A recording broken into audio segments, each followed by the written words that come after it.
Сәлем достар, Супергенчектің арнасына қош келдің. Менің арнамды алғаш рет көріп отырған болсаң, онда міндетті түрде арнаға жазылып қоюды ұмытпаңыз, және де видеоларымды алғашқылардың бірі болып көру үшін колокольчикті басып қойыңыз. Бүгінгі видеода біз сіздермен бірге вуби-пай тортын жасайтын боламыз.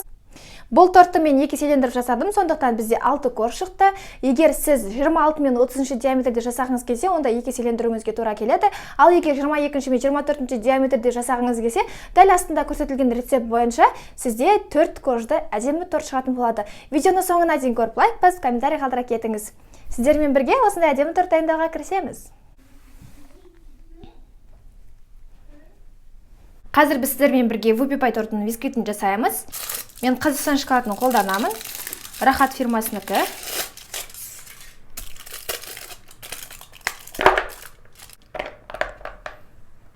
Үстіне сары май немесе сұйық май құямыз. Енді микроволновкада әр 20 секунд сайын араластыра отыра ерітетін боламыз. Мінекей шоколадымыз толыққанды еріді. Ескертемін, біздің шоколадымыз қатты ыстық емес, яғни қол күймейді, жұмыртқа пісіп қалмайды. Сондықтан біз осы шоколадымыздың үстіне 8 жұмыртқамызды саламыз. Бір тортқа 4 жұмыртқа кетеді.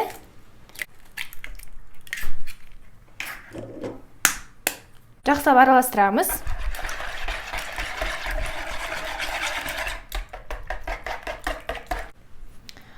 Жұмыртқамыз бен шоколадымызды араластырып алдық. Енді мұнда қантымызды саламыз. Енді біркелкі болғанша миксерлейміз.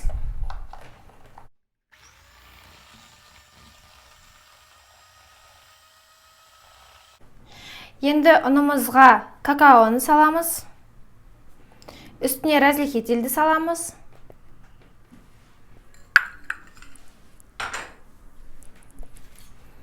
Ақырын ғана бір араластырып аламыз. Мен тым үлкенді салып қойыппын, сосын араластыру қиын болып жатыр. Енді ұн илегіштің көмегімен қамырымызға саламыз. Миксерлемес бұрын бірінші бір араластырып аламыз, себебі ұнымыз қатты шашырап кетуі мүмкін. Bir араластырып алып, содан кейін барып миксерлейміз.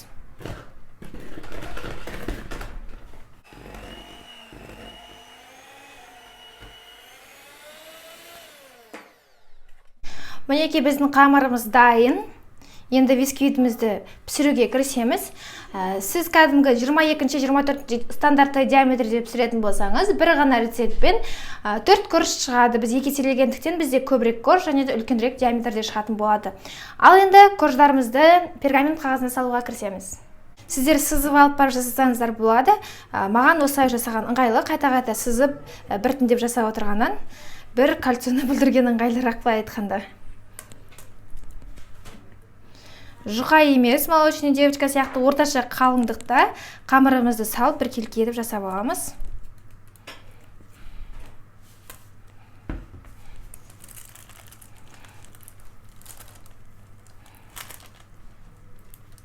Мінекей біреуі дайын.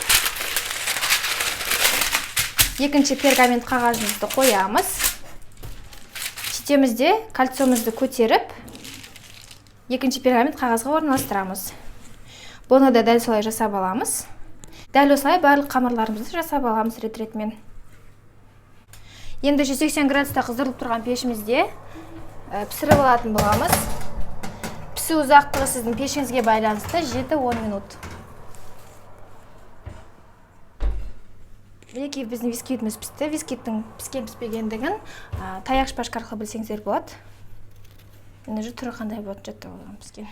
Біздің корждарымыз пісті. Бізде 6 әдемі корж пайда болды. Енді біз оны айналасын біркелкі етіп кесіп аламыз. Кольцомызды орналастырамыз. Артық жерлерін былай пышақпен кесіп алып тастаймыз. Сөйтіп корждарымызды салқындатамыз. Оған дейін крем дайындауға кірісеміз. Сонымен крем дайындауға кірісеміз. Ол үшін бізге клейге, яғни сливки қажет. Сливкеміз міндетті түрде салқын болуы қажет. Содан кейін сахарный пудра, сосын творожный сыр қажет. Ең бірінші сливкемізді миксерлеп аламыз. Аздап миксерлеп алдық. Енді мұнда қант ұнтағын саламыз. Яғни сахарный пудрамызды. Миксерлеп аламыз. Содан кейін творожный сырымызды салып, қоюланғанша миксерлейтін боламыз. Енді мұнда біз творожный сырымызды саламыз. Және де Креміміз қоюланғанша миксерлейміз.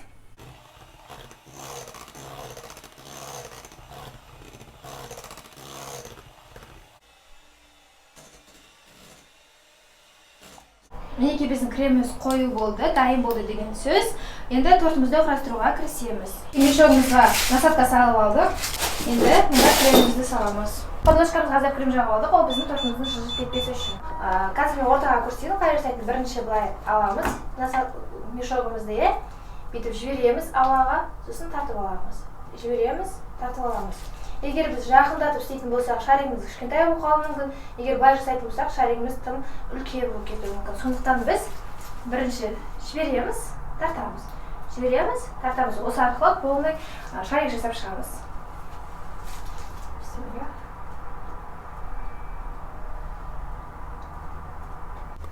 Енді тортымыздың ортасын креммен толтырамыз. Енді екінші коржығымызды саламыз.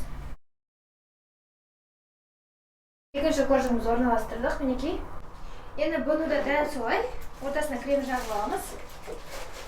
Дәл осылай 6 коржығымызды да жасап аламыз. Тортымыз дайын. Енді мен ганаж жасағалы жатырмын. Ол үшін маған шоколад керек және де сармай керек. Шоколад пен сармайды біріктіріп, микроволновкаға салып, толыққанды ерігенше әр 10-15 секунд сайын араластыра отыра ерітеміз. Мінекей біздің ганажымыз дайын. Енді тортымыздың бетіне құямыз.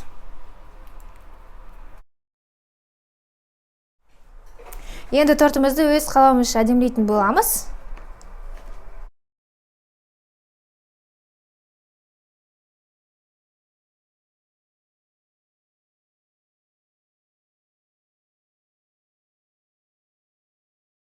Сахарный пудра сепсеңіздер болады, шоколад қатқаннан кейін. Немесе ұнатпасаңыздар, сеппей қойсаңыздар да болады. Сонымен достар, біздің тортымыз дайын. Сіз де міндетті түрде жасап көріңіз, өзіңізді және жақындарыңызды қуантыңыз.